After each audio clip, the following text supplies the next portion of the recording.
حضرت زینب کا خطبہ نہیں لکھا اس نے اپنی کتاب میں؟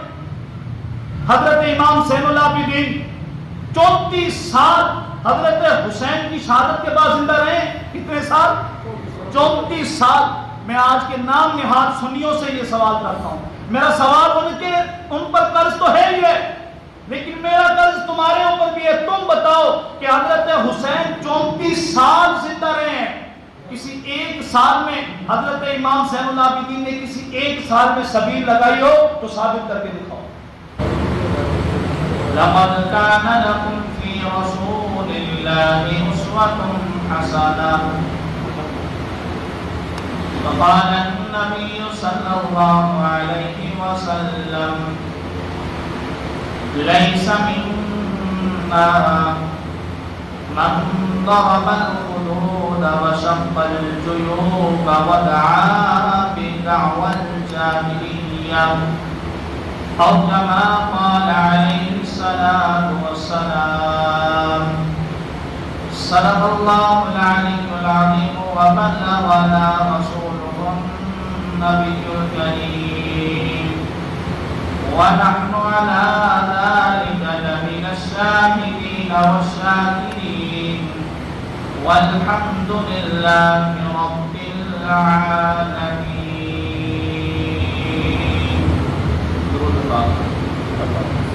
اللهم صل على محمد في أول كلامنا.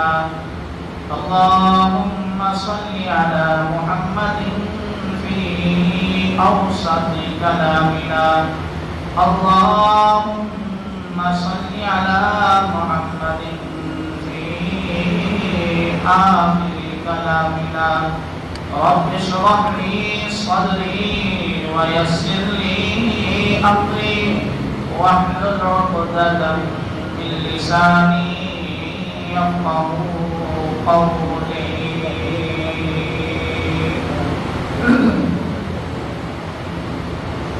انتہائی واجب الاحترام قابل صد احترام معزز مکرم محترم دی وقار بھائیوں، بزرگوں، عزیز ساتھیوں، دوستوں،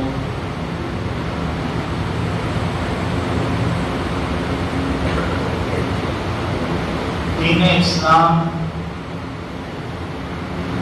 پوری انسانیت کے لیے ضابطۂ حیات ہے. اللہ رب العزت نے ہر مسئلے کا حل دین اسلام کے اندر رکھا. ہر چیز کا جواب دین اسلام کے اندر اللہ رب العزت نے رکھا. وہ مسئلہ دین کا ہو، دنیاوی ہو، وہ مسئلہ معیشت کا ہو، معاشرت کا ہو، وہ مسئلہ نجی زندگی سے تعلق رکھتا ہو یا سیاست مدینہ سے اس کا تعلق ہو، کسی بھی مسئلے کا ٹھوس اور بہترین حل اللہ رب العزت نے اسلام کے اندر رکھا، قرآن و حدیث کے اندر رکھا. اور اس لیے کہ پوری کے پوری انسانیت گمراہی، ضلالت، بدکاری، بے حیائی، بزدلی جیسی زندگی نہ گزارے، بلکہ دین اسلام پر چلتے ہوئے اللہ رب العزت کے قرآن کو، پیارے پیغمبر صلی اللہ علیہ وسلم کے فرامین کو، اصحاب رسول صلی اللہ علیہ وسلم کی زندگیوں کو اپنے سینے سے لگائے ہوئے زندگی گزارے.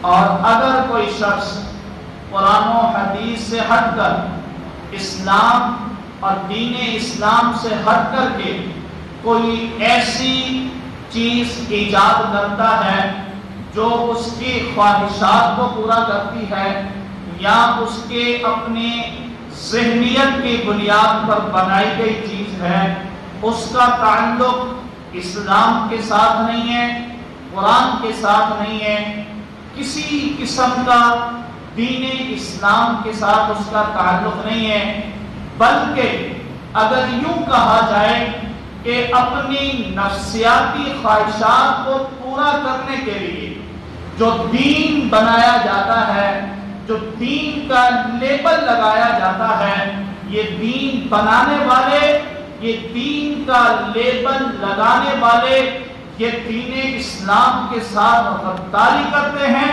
یہ دین کے غدار ہیں، یہ اللہ کے باغی ہیں، اللہ کے نبی کے باغی ہیں، اصحاب رسول کی زندگیوں کے باغی ہیں۔ کیوں؟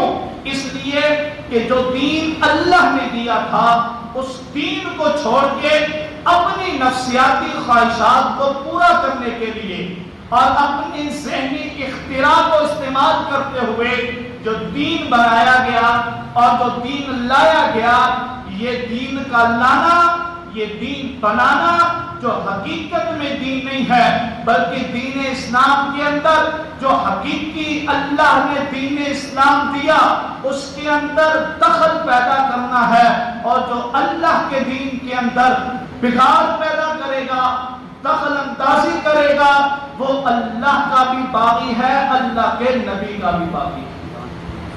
یہ بات واضح ہے کہ اللہ تعالیٰ نے ایک پورے کا پورا دین بنا کر اسلام کے دین اسلام اللہ نے اس امت کو دیا۔ قرآن مجید کے اندر اس کی وضاحت سورہ مائدہ کے اندر اللہ نے کی، اليوم اکملت لکم دینکم واتممت علیکم نعمتی ورضیت لکم الاسلام دینا۔ اللہ اعلان فرما رہے ہیں کہ آج تمہارا دین مکمل ہو گیا، اور ایسا مکمل ہوا، ایسا کامل ہوا، ایسا اکمل ہوا کہ قیامت کی صبح تک نہ اس دین میں کمی ہو سکتی ہے اور نہ اس دین میں زیادتی ہو سکتی ہے۔ اسی آیت کے پیش نظر حضرت عبداللہ بن مسعود رضی اللہ تعالیٰ، حضرت عبداللہ بن عباس رضی اللہ تعالیٰ مفسر قرآن ہیں، وہ فرماتے ہیں کہ اللہ نے دین کے اصول بتا دیے، اب یہ اصول قیامت تک رہیں گے، نہ ان میں کمی واقع ہوگی، نہ ان میں زیادتی آئے گی۔ اللہ نے یہ دین بنا دیا، اب اگر کوئی شخص اس دین کو چھوڑ کے، اللہ کے بنائے ہوئے دین کو چھوڑ کے اپنا دین بنائے گا، اپنا نظریہ بنائے گا، اپنے عقائد بنائے گا، ہم اس کو غیر اسلامی عقائد کہیں گے، غیر شرعی عقائد کہیں گے۔ کیوں؟ اس لیے کہ اللہ کا قرآن واضح طور پر اعلان کر رہا ہے، مَن يَتَّبِعْ غَيْرَ دِينًا فَلَن يُقْبَلَ مِنْهُ۔ اللہ اعلان کر رہا ہے کہ جو لوگ دین اسلام کے علاوہ کسی دوسرے دین کی پیروی کریں گے، اللہ کہتے ہیں فَلَن يُقْبَلَ مِنْهُ، میں ہرگز ایسے دین کو، ایسے لوگوں کو قبول کرنے کے لیے تیار نہیں۔ یہ اللہ کا قرآن واضح اعلان کرتا ہے، اور حدیث شریف میں آتا ہے، بخاری شریف کی حدیث ہے، نبی علیہ السلام نے فرمایا کہ اگر کسی شخص نے کوئی ایسی بات ایجاد کی، کوئی ایسی بات کہی ہمارے دین کے معاملے میں جو دین نہیں ہے، جو نبی سے ثابت نہیں ہے، قرآن و حدیث میں اس کا کوئی جو ہے وہ گنجائش بھی نہیں ہے، اصحاب رسول کی زندگیاں اس کے موافق اور مطابق بھی نہیں ہیں، اگر کوئی شخص ایسا اٹھ کر کے ہمارے دین کے معاملے میں بات کرتا ہے تو فَهُوَ رَدٌّ، لازمی ہے کہ اس کی تردید کی جائے۔ اللہ کے نبی نے یہ نہیں فرمایا کہ اس دین سے کنارہ کش کر لو، اس دین کو چھوڑ دو، اس سے علیحدگی اختیار کر لو، نہیں، بلکہ فرمایا کہ اس کی تردید کرنا لازمی ہے، اس پر تنقید کرنا لازمی ہے، اور اس کی گمراہی، اس کے دجل کو یہ بیان کرنا لازمی ہے۔ اور حدیث پاک میں ایک اور حدیث ہے جس میں فرمایا کہ اگر کوئی عالم اور واعظ غلط عقائد اور نظریات کو جانتے ہوئے ان کو بیان نہیں کرتا، غلط عقائد اور نظریات کو جانتے ہوئے مصلحت کا غلاف اوڑھ کر امن و امان کی صورتحال کو برقرار رکھنے کے لیے وہ حقائق بیان نہیں کرتا، وہ غلط نظریات پر تنقید نہیں کرتا، وہ قرآن و حدیث کے بتائے ہوئے نظریات کو فروغ نہیں دیتا، ایسے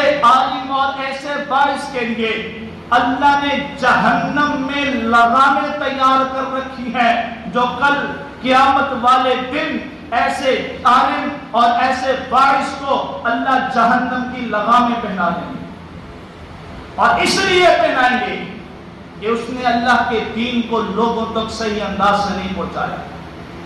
یہ ہماری ذمہ داری ہے کہ جن عقائد کو ہم دیکھتے ہیں کہ ان عقائد کا اسلام، قرآن، حدیث کے ساتھ کوئی تعلق نہیں ہے، ان کا رد کرنا، ان پر تنقید کرنا، ان کی تنقیص کرنا، ان کے عقائد کو رد کر کے بیان کرنا، یہ علماء اور باعثین کی ذمہ داری ہے، چاہے وہ مسجد کا سٹیج ہو، چاہے وہ ممبر ہو، چاہے وہ بازار ہو، چاہے کوئی چوک اور چوراہا ہو۔ لیکن اگر وہ بیان نہیں کرے گا تو جو رسول اللہ صلی اللہ علیہ وسلم نے ایسے عالم اور ایسے باعث کے متعلق پیشن گوئیاں کی ہیں، اللہ کی ذات کی قسمیں کل قیامت کے دن وہ پوری ہو کر کے رہیں گی۔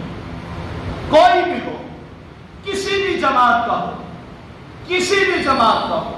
اس لیے محرم الحرام کی میں بات اس لیے مختصر کر رہا ہوں کہ بہت ساری ایسی چیزیں ایجاد کی جاتی ہیں جن کا کوئی تعلق نہیں ہے اسلام کے ساتھ۔ الحاد اور فتنے کے اس دور میں، الحاد اور فتنہ پروری کے اس دور میں ہمارے سادہ مسلمان اس حد تک الحادیت میں اور غیر اسلامی اور غیر شرعی نظریات میں گر چکے ہیں کہ وہ لوگ اسلام، قرآن اور احادیث کے دلائل کو ماننے کے لیے تیار نہیں ہوتے۔ ہم یہاں بیٹھ کر کے قرآن و حدیث کی روشنی میں اگر کہتے ہیں کہ بھائی یہ کھانا حلال نہیں ہے بلکہ حرام ہے، او بھائی یہ کرنا حرام ہے، او بھائی غم حسین کے منانے میں اپنے چہروں کو پیٹنا، نوحہ خوانی کرنا، ماتم کرنا اور اپنی عورتوں کو بازار میں لانا یہ حرام ہے، ہم اس پر قرآن کے دلائل بھی دیتے ہیں، حدیث رسول بھی پڑھتے ہیں، صحابہ کرام کی زندگیوں کے حوالے بھی دیتے ہیں، لیکن ہماری بات تسلیم کرنے کے لیے تیار نہیں ہے۔ افسوسناک صورتحال یہاں اختیار کر لیتی ہے کہ جب یہ لوگ جو بظاہر مسلمان ہیں، سنی العقیدہ بھی ہیں، لیکن اٹھ کر کے بات ماننا تنکرار ہے بلکہ غلط نظریات کا دفاع کرنے لگ جاتے ہیں، غلط عقائد کا دفاع کرنے لگ جاتے ہیں، سوال کرنے لگ جاتے ہیں، مولوی صاحب آپ نے یہ بات کس طرح کہتی کہ یہ حرام ہے، یہ حلال ہے، یہ ناجائز ہے، یہ جائز ہے، جبکہ میں قرآن سے بات کروں، میں حدیث سے بات کروں، میری الفاظ، میرے دلائل ہضم نہیں ہوتے، اعتراض کرنے لگ جاتے ہیں کہ یہ بات آپ نے حرام کہی، یہ تو ہمارے باپ بھی کرتے تھے، ہمارے بڑے بھی کرتے تھے، فلاں مولوی بھی کہتا ہے یہ جائز ہے۔ اور بھائی میں اپنی بات نہیں کرتا، میں تو قرآن سے بیان کرتا ہوں، جس کو قرآن نے حرام کہا میں کہتا ہوں یہ حرام ہے، جس کو اللہ کے نبی کے فرمان نے کہہ دیا کہ یہ ناجائز ہے میں کہتا ہوں یہ ناجائز ہے۔ افسوسناک بات یہ ہے کہ ہماری بات سننے کے بجائے غلط نظریات کا دفاع کرنے لگ جاتے ہیں، تعویلیں پیدا کرتے ہیں کہ مولوی صاحب اگر جو کام ہم کر رہے ہیں اس کا ثبوت قرآن و حدیث سے اگرچہ نہیں ہے، لیکن کہیں قرآن نے منع بھی تو نہیں کیا نا، منع بھی تو نہیں کیا نا قرآن نے، اگر اجازت نہیں دی تو منع بھی تو نہیں کیا، اگر قرآن نے منع نہیں کیا تو ہم تو یہ کریں گے۔ میں نے کہا قرآن نے منع نہیں کیا، لیکن قرآن کہتا ہے لَقَدْ كَانَ لَكُمْ فِي رَسُولِ اللَّهِ أُسْوَةٌ حَسَنَةٌ، تمہارا پیغمبر تمہاری زندگی کے گزارنے کے لیے نمونہ ہے۔ جو نبی کی زندگی ہے تم تم اس پر اپنی زندگی گزارو گے دنیا جہان کی کامیابی تمہارا مقدر بنے. اب یہاں تک بات آ جاتی ہے کہ ہم دلائل قرآن و حدیث سے بھی دیتے ہیں, لوگ ان کو ماننے کے لیے تیار نہیں. تو یہ بات یاد رکھو, یہ بات یاد رکھو کہ جو قرآن کے اندر اللہ نے احکام بیان فرما دیے, جو رسول اللہ صلی اللہ علیہ وسلم کی زندگی اور پیارے پیغمبر صلی اللہ علیہ وسلم کے طریقے, جو ان پر عمل کرے گا حقیقی مسلمان بھی وہ ہوگا اور اسلام کا پاسدار بھی وہی ہوگا. اس سے ہٹ کر جتنے بھی نظریات ہیں, اب محرم اور حرام کے مہینے میں بہت ساری ایسی رسومات ہیں جن کو غیر اسلامی لوگ, جن کا اسلام کے ساتھ تعلق ہی نہیں ہے, جو صحابہ کرام کے دشمن ہیں, وہ تو کرتے ہی کرتے ہیں, لیکن ان کے ساتھ 70% ہمارے سنی شامل ہو جاتے ہیں. آپ کو یہ بات پتہ ہے ہر مذہب کے اندر عبادت ہے کہ نہیں ہے؟ آج ہم لوگ یہاں جمعہ پڑھیں گے, ہماری عبادت ہے کہ نہیں ہے؟ بولو. ہر مذہب کے اندر عبادت ہے, یہودی, عیسائی, ہندو, کوئی بھی ہے, ان کے مخصوص طریقے ہیں عبادت کرنے کے, لیکن ہر مذہب والا اپنی عبادت کو اپنی عبادت گاہ میں کرتا ہے کہ نہیں کرتا؟ ہم بھی اپنی عبادت گاہ میں مسجد میں کر رہے ہیں. لیکن ایک ایسا طبقہ ہے جن کے مذہب میں ماتم عبادت نہیں ہے, نہ فرض ہے, نہ واجب ہے, کچھ بھی نہیں. جن کے مذہب کی بات کر رہا ہوں, ان کے مذہب میں نہ ماتم فرض ہے, نہ واجب ہے, نہ سنت ہے, کچھ بھی نہیں. لیکن وہ طبقہ اس کو عبادت سمجھتا ہے. عبادت کرنے کے لیے سوال یہ ہے کہ وہ اپنے عبادت خانے میں کیوں نہیں کرتا, میرے دروازے پہ کیوں آتا ہے؟ آپ اس پر غور کریں گے تو آپ کو سادہ سا ایک جواب ملے گا. اس کو پتہ ہے, وہ جانتا ہے, اس کو اپنی اوقات معلوم ہے, اس کو اپنی حیثیت کا پتہ ہے, اس کو پتہ ہے کہ میرے ساتھ چلنے والے کتنے ہیں. وہ باہر اس لیے نکلتا ہے تاکہ اس کے ساتھ تماشا دیکھنے والے بھی شامل ہو جائیں, چاولوں کی پلیٹ پر اپنا ایمان بیچنے والے بھی شامل ہو جائیں, دودھ کے شربت کے گلاس کے لیے دھکے کھانے والے وہ بھی اپنا ایمان بیچ کر اس کے ساتھ شامل ہو جائیں. اور وہ اس لیے باہر نکلتا ہے اپنی اکثریت کو بنانے کے لیے اور دکھانے کے لیے کہ یہ جتنے جمع ہیں یہ سارے ہم ہیں. لیکن اللہ کی قسم اٹھا کر کہتا ہوں, اگر ان کو الگ کر دیا جائے, ان کو ان کی عبادت خانوں میں بند کر دیا جائے, تو 4% بھی وہ نہیں ہے, 96% یہاں میرا سنی بس ہے. وہ اس لیے باہر نکلتا ہے, وہ اس لیے آتا ہے, وہ اس لیے دکھاتا ہے کہ اس کو پتہ ہے کہ میرے ساتھ بہت سارے زمین فروش آ جائیں گے, بہت سارے ایمان بیچنے والے میرے ساتھ مل جائیں گے, بہت سارے چاولوں کی پلیٹ پر سرتن کی بازی لگانے والے بھی آ جائیں گے.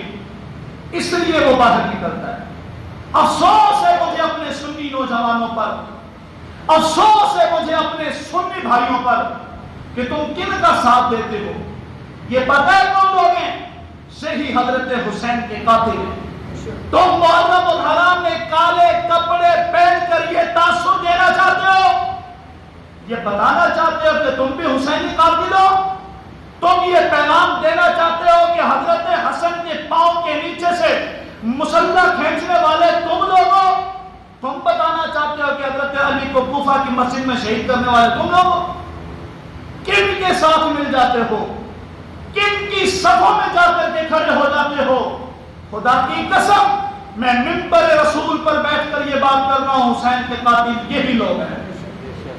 میں نے پچھلے جمعے میں یہ کہا تھا نا کہ یہ اپنی چوری کو بچاتے ہیں. یہ چوری کو بچانے کے لیے یہ اتنا واویلا کرتے ہیں.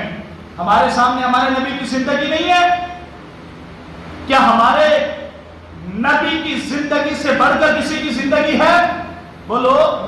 ہمارے نبی سے زیادہ پاکیزہ زندگی گزارنے والی شخصیت کوئی دنیا میں آئی ہمارے نبی کی زندگی ہمارے لیے نمونہ ہے، ہمارے لیے نمونہ ہے۔ کالے لباس پہن کر کے، چھاتیوں پہ ہاتھ مار کر کے، سبیل اور نیاز کر کے تم کس کا ساتھ دیتے ہو؟ کن کو تقویت ملتی ہے؟ کبھی سوچے؟ کبھی سوچے کہ تم کن کو مضبوط کرتے ہو؟ میرے نبی کی زندگی دیکھو، میرے نبی کے 3 بیٹے نبی کی حیاتی میں فوت ہوئے، حضرت قاسم، حضرت عبداللہ، حضرت ابراہیم رضی اللہ تعالی عنہم اجمعین۔ 3 صاحبزادے، حضرت عبداللہ ابراہیم نے پیغمبر کی گود میں سانس چھوڑے، میرے نبی کی آنکھوں سے آنسو آ گئے۔ اللہ کے نبی نے فرمایا انا بفراقک یا ابراہیم لمحزون، اے ابراہیم تیری جدائی نے مجھے بڑا غمگین کر دیا ہے۔ لیکن بیٹے کی جان گود میں گئی، نبی کے چچا حضرت حمزہ کی لاش کے ٹکڑے ٹکڑے ہوئے احد کے میدان میں۔ نبی کے صحابہ کو اس انداز سے کتنی بے دردی کے ساتھ شہید کیا گیا۔ حضرت سمیہ کی آنکھیں نکالی گئی، حضرت زنیرہ کو کہاں شرمگاہ میں بچہ مارا گیا، بلال حبشی کو کتنی اذیتیں دی گئی، کتنے صحابہ، وہ جو 28 صحابہ جو قرآن کے قاری اور ماہر، جن کو دھوکے سے شہید کیا گیا، کوئی ایک گھڑی بھی تو بتاؤ کہ جس پر نبی نے ماتم کیا ہو، ایک لمحہ بھی تو دکھاؤ کہ نبی نے سر پر ہاتھ مارا ہو، نبی نے چیخا یا چلایا ہو۔ 3 بیٹیاں نبی کی حیاتی میں فوت ہوئی ہیں، حضرت زینب، حضرت رقیہ، حضرت ام کلثوم۔ آج کل کٹ کے کہتے ہیں نبی کی بیٹیوں کو نہیں مانتے، ایک کو مانتے ہیں۔ تیرے باپ کی 4 بیٹیاں، میں کہوں 3 کسی اور کی ہیں، تجھے تکلیف ہوتی ہے؟ میرے باپ کی سریت کا انکار کر دیا، وہاں نبی کی سریت کا کوئی انکار کرے میں خاموش ہو جاؤں؟ تم ان کا ساتھ دیتے ہو جو نبی کی اولاد کے منکر ہیں، تم کالے کپڑے پہن کر کے ان کی صفوں میں جاتے ہو جو نبی کے اصحاب کے دشمن ہیں۔ نبی کے دور میں کتنے واقعات پیش آئے، کتنے صحابہ ایسے تھے جن کو خود نبی قبر کی پاتال میں اتار گئے۔ حضرت حنظلہ جیسے جلیل القدر صحابی، جن کے جنازے میں نبی پاؤں کی پنجوں پر چل رہے ہیں، اس لیے کہ حضرت حنظلہ کے جنازے میں فرشتے اتنے اتر آئے تھے کہ پاؤں رکھنے کے لیے جگہ نہیں تھی۔ اتنی شہادتیں نبی کے دور میں ہوئی، کوئی ایک لمحہ بھی مجھے دکھاؤ کہ نبی نے غم کی حالت میں ماتم کیا ہو، نوحہ خانی کی ہو، گریبان پھاڑا ہو، چہرے پیٹا ہو، کچھ بھی کیا ہو، کوئی ایک لمحہ دکھا دو۔ پھر نبی کا دور ختم ہے، ابو بکر کا دور، مطلب کہ نبی کے جانے کے بعد ابو بکر کا دور خلافت شروع ہوا، جنگ یمامہ ہوئی، کتنے صحابہ شہید ہوئے۔ حضرت عمر کا دور آیا، کتنی جنگیں ہوئی، کتنے صحابہ شہید ہوئے۔ حضرت عثمان کا دور آیا، حضرت عثمان خود 40 دن پانی بند رہنے کے بعد مظلوم مدینہ، جن کی شہادت المناک شہادت ہوئی۔ سوال یہ ہے کہ حضرت عثمان کی شہادت پر علی نے ماتم کیا؟ پھر حضرت علی کی شہادت ہوئی ہے، حضرت حسین نے ماتم کیا؟ حضرت فاطمہ دنیا سے گئی ہیں، حضرت علی نے ماتم کیا؟ یہ کیا طریقہ ہے؟ یہ کون سا مذہب ہے جن کی کوئی ایک لڑی بھی اسلام کے ساتھ نہیں ملتی، جن کے کوئی تانے بانے اسلام کے ساتھ ملتے ہی نہیں ہیں؟ اور اللہ کا قرآن کو واضح طور پر کہہ رہا ہے کہ جو دین اسلام سے ہٹ کر کسی کی پیروی کرے گا، اللہ کہتا ہے وہ دین ہی نہیں ہے، وہ مذہب ہی نہیں ہے، وہ اسلام ہی نہیں ہے۔ اس لیے یہ میرے اور آپ کے سوچنے کی بات ہے۔ رسول اللہ صلی اللہ علیہ وسلم کی زندگی، پیارے پیغمبر صلی اللہ علیہ وسلم کی مبارک زندگی اس بات پر گواہ ہے کہ شہیدوں کا ماتم نہیں کیا جاتا، اس لیے کہ اللہ کا قرآن کہتا ہے وَلَا تَقُولُوا لِمَنْ يُقْتَلُ فِي سَبِيلِ اللَّهِ أَمْوَاتٌ، جو اللہ کے راستے میں شہید ہو جائے اسے مردہ بھی نہ کہو، اسے مردہ بھی نہ کہو۔ یہی وہ لوگ ہیں، یہی وہ لوگ ہیں جنہوں نے کوفہ کے اندر حضرت حسین کو بلایا تھا، یہی وہ لوگ ہیں۔ میں ہمیشہ ایک بات کیا کرتا ہوں، میں اگر بات کروں گا نا، میں اپنے علماء اپنی کتابوں کے اگر حوالے دوں گا نا، کوئی بھی کھڑا ہو کر کہہ دے گا یار تم تو جھوٹ بھی بول سکتے ہو۔ میں اپنی اگر بات کروں یا اپنی کتابوں کے حوالے دوں، جلاء العیون کس کی کتاب ہے؟ ناسخ التواریخ کس کی کتاب ہے؟ احتجاج الطبرسی کس کی کتاب ہے؟ قاضی نور اللہ شوستری کن کا مجتہد ہے؟ یہ ان کی کتابیں ہیں، یہ ان کا مجتہد اپنی کتاب میں لکھتا ہے۔ حضرت زینب کا خطبہ نہیں لکھا اس نے اپنی کتاب میں؟ حضرت امام زین العابدین 34 سال حضرت حسین کی شہادت کے بعد زندہ رہے۔ کتنے سال؟ 34 سال۔ میں آج کے نام نہاد سنیوں سے یہ سوال کرتا ہوں، میرا سوال ان پر قرض تو ہے ہی ہے، لیکن میرا قرض تمہارے اوپر بھی ہے۔ تم بتاؤ کہ حضرت حسین 34 سال زندہ رہے ہیں، کسی ایک سال میں حضرت امام زین العابدین نے کسی ایک سال میں سبیل لگائی ہو تو ثابت کر کے دکھاؤ۔ میں کسی اور سے سوال ہی نہیں کرتا ہوں، میرا سوال تو تم سنیوں سے۔ ایک سال اگر کتنے محرم آئے؟ 34 محرم آ گئے، کسی ایک محرم میں امام زین العابدین نے سبیل لگائی ہو، ثابت کرو۔ اہل سنت کے ذمہ دار باندی میں سب سے بڑی سبیل کا اہتمام کریں گے انشاءاللہ، ثابت کرو۔ ایک مجھے کہنے لگا، ابھی پچھلے ہفتے کی بات ہے، امام زین العابدین نے جو ہے غم کیا ہے، یہ کیا ہے، اس کے 40 سال تک 30 سال تک ان کے آنسو خشک نہیں ہوئے، اور وہ جو ہے وہ اس طرح انہوں نے جو ہے نا غم حسین منایا۔ میں نے کہا تو کتاب کا حوالہ ہے، میری چھوڑ اپنی کا ہے، کبھی کتاب کا حوالہ نہیں ہے، بس ہم نے اپنے بڑوں سے سنا ہے۔ میں نے کہا یہی تو مرض ہے کہ تمہارے بڑوں کی تربیت ایسی ہوئی ہے کہ انہوں نے جھوٹ بولنا ہے بس۔ آپ 34 سال کے اندر کوئی سبیل نہیں ہے، مطلب 34 سال کے اندر یہ دکھا دو کہ امام زین العابدین نے محرم کے اندر کالے کپڑے پہنے ہوں، یہ بھی ثابت کر دو۔ بھلا یہ چھوڑو، یہ بتا دو تم زیادہ خیر خواہ بنتے ہو، تم کہتے ہو کہ ہم محرم کے اندر نیاز حسین کر کے حضرت حسین کو جو ہے وہ ثواب پہنچاتے ہیں، کوئی 34 سال تم زیادہ محبت کرتے ہو یا امام زین العابدین زیادہ محبت کرتے ہیں؟ ان کے تو والد تھے، واقعہ کربلا اپنی آنکھوں سے دیکھا انہوں نے۔ 34 سال میں کبھی انہوں نے نظر اللہ نیاز حسین نہیں کی، تم کس کھاتے میں کرتے ہو؟ تو یہ سارے حقائق ہیں جن کے اوپر پردہ ڈالا جاتا ہے، آپ کو بتایا جاتا ہے کہ یوں کر لو تو یوں ہو جائے گا، نہ کرو تو تم جو ہے نا وہ حضرت حسین کے دشمن بن جاؤ گے۔ اگر نظر اللہ نیاز حسین نہ کرنا یہ اس بات کی علامت ہے کہ یہ حسین کا دشمن ہے، تو پھر امام زین العابدین بھی تو حسین کے دشمن بن گئے نا تمہارے مذہب کے مطابق۔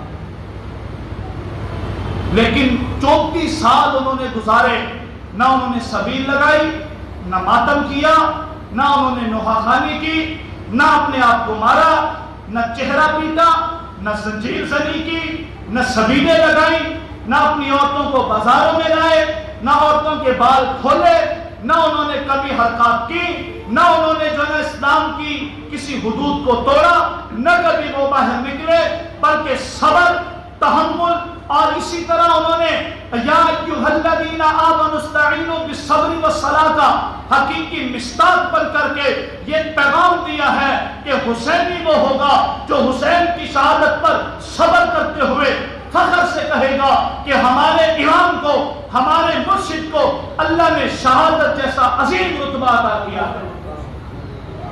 اس لیے یہ مذہب جو ہے حسینی کا نام، حسینیت نام لے کر امام زین العابدین حضرت حسین کی شہادت کے بعد جب کوفہ میں لائے، جب ان کو کوفہ میں پہنچایا گیا تو کچھ لوگ رو رہے تھے، کچھ عورتیں کچھ مرد رو رہے تھے۔ احتجاج طبرسی کے اندر لکھا ہے کہ امام زین العابدین نے کہا ہؤلاء یبکون، یہ رو رہے ہیں ہم پر، اگر انہوں نے ہمیں قتل نہیں کیا تو ہمارے قاتل کون ہیں پھر اس میں ہمارے قتل؟ حضرت زینب نے کیا کہا تھا آپ دیکھ لیں، ان کی کتابوں میں خطبہ لکھا ہے، اب تم رو رہے ہو ہمارے مردوں کو شہید کر کے، یہ زینب کی بد دعا ہے کہ تم قیامت تک اسی طرح روتے رہو گے، کسی طرح چیختے اور چلاتے رہو گے۔ آج حضرت زینب رضی اللہ تعالی عنہ کی بد دعا کے مستحق لوگ کون ہیں؟ روتے کون ہیں؟ چیختے کون ہیں؟ چلاتے کون ہیں؟ ماتم کون کرتے ہیں؟ یہ وہ لوگ ہیں جن کو حضرت زینب کی بد دعا لگی ہوئی ہے۔ اور افسوسناک بات یہ ہے کہ محرم الحرام کے مہینے میں ایسی ایک ڈرامہ رچائی صورتحال اختیار کی جاتی ہے۔ میں کل پرسوں سوشل میڈیا پر ایک ویڈیو دیکھ رہا تھا کہ کچھ عورتوں کو رسی کے ساتھ باندھا ہوا ہے، کچھ لوگ ان کو گھسیٹ رہے ہیں، اور ویڈیو بنانے والا اور تماشا دیکھنے والے لوگ کہتے ہیں یہ دیکھو یہ کربلا کی سادات ہیں جن کو یزید کے لوگ رسیوں سے گھسیٹ رہے ہیں۔ سوال میرا یہ پیدا ہوتا ہے کہ جن کو تم رسیوں میں ڈال کر کے گھسیٹ رہے ہو، جن کے بال کھلے ہوئے، چہرے عیاں، پوری دنیا ویڈیو دیکھ رہی ہے، تم ان گندی، بدکار، زانیہ، طوائفہ، متع کروانے والی عورتوں کو رسیوں میں باندھ کر کے کہتے ہو یہ سادات ہیں، یہ کربلا کی سادات ہیں، یہ حسین کی اولاد ہیں، تم ان کو حسین کی اولاد کے ساتھ تشبیہ دیتے ہو۔ ہم وبانگے توہم یہ کہتے ہیں اس طرح کی حرکات کرنا یہ اہل بیت کی توہین ہے، اولاد حسین کی بھی توہین ہے۔ یہ تشبیہاتی، یہ تشبیہیں بنانا، ہم حکومت وقت سے اس چیز کا مطالبہ کرتے ہیں کہ یہ گستاخ ہے، اس طرح کرنا گستاخی ہے۔ اسی طرح بہت ساری اور جو ہے وہ رسومات، نیزہ بنایا ہوا ہے، اوپر اس سے ایک چیز رکھی ہوئی ہے، اس کے اوپر رنگ ڈالا ہوا ہے، اور وہ نیزہ ہے، اور وہ نیزہ لے کر جا رہے ہیں اور کہہ رہے ہیں کہ امام حسین کا سر ہے۔ اور یہاں روڑی کے اندر کتنے جنازے ہوتے ہیں؟ 10 محرم، 8 محرم، روڑی کے اندر۔ تمہارے باپ کو اگر کوئی تشبیہ بنا کر کے چوک چوک میں جنازہ پڑھاتا پھرے، اچھا لگے گا؟ کوئی بولے، کوئی مجمع میں سے ہے کسی کو پسند آئے گا؟ کسی کا باپ مر جائے، ہر سال لوگ اس کی تشبیہ بنائیں، اس کا جنازہ بنائیں، چوک میں رکھ دیں اور کہیں جی آؤ جنازہ پڑھیں، پھر وہاں سے اٹھائیں، پھر اس چوک میں لے آئیں، آؤ جی جنازہ پڑھیں، پھر وہاں سے اٹھائیں، ریلوے اسٹیشن پہ لے جائیں، کسی کو اچھا لگے گا؟ تم اتنے غیرت مند ہو کہ تمہارے باپ کا کوئی بار بار جنازہ پڑھائے، تمہیں اچھا نہیں لگتا؟ میرے حسین کی تشبیہ بنا کر کے کوئی بار بار جنازہ پڑھائے، مجھے کیسا اچھا لگ جائے گا؟ تو یہ ساری بدعت ہیں، یہ ساری خرافات ہیں، یہ سارے اسلام دشمن ہیں۔ میں اپنے سنی نوجوانوں سے التماس کرتا ہوں، خدا کے لیے ہماری باتوں کو سمجھو، ہمارے الفاظ سمجھو۔ وہ وقت دور نہیں ہے، آپ نے حالات اپنی آنکھوں سے دیکھ لی ہیں، آپ نے دیکھ لی ہے، مجھے بتانے کی ضرورت نہیں ہے جو کل آپ کے باغی میں واقعہ ہوا ہے۔ ہم 35 سال سے پیٹتے آ رہے ہیں۔ اللہ باری شیر حیدری اللہ کی قبر کو، ان کی قبر پر کروڑہا رحمت نازل فرمائے، وہ اپنی زندگی میں یہ پیشن گوئی کر کے گئے تھے کہ یہ چھری اٹھانے والا جلوس یہ تمہارے مرکز اور مسجد پر حملہ ضرور کرے گا، جس کی مثال آج آپ لوگوں نے اپنی آنکھوں سے دیکھا ہے۔ یہ ایسے لوگ نہیں ہیں، خدا کی قسم یہ کسی کے ساتھ پیار محبت میں نہیں ہے، ان کا کام صرف فتنہ کرنا ہے، ان کا کام صرف خون ریزی ہے، ان کا کام، آپ ان کی تاریخ کو پڑھیں، خدا کی قسم 134 ملکوں کے اندر انہوں نے مسلمانوں کے خون کو اس طرح بہایا ہے کہ کوئی آدمی جانوروں کا بھی ایسے خون نہیں بہاتا۔ 134 ممالک میں انہوں نے مسلمانوں کا خون بہایا ہے۔ اس لیے کنارہ کشی کر لو، ان کے رسومات سے ہٹ جاؤ۔ من تشبہ بقوم فہو منہم، اگر آج ان کے ساتھ ملو گے کل قیامت میں حشر بھی ان کی صفوں میں کھڑے ہو کر کے دینا پڑے گا۔ ارادہ کرو گے، کنارہ کشی کرو گے، اللہ تعالی ہم سب کو عمل سمجھ کر اس پر عمل پیرا ہونے کی توفیق عطا فرمائے۔ وما علینا الا البلاغ۔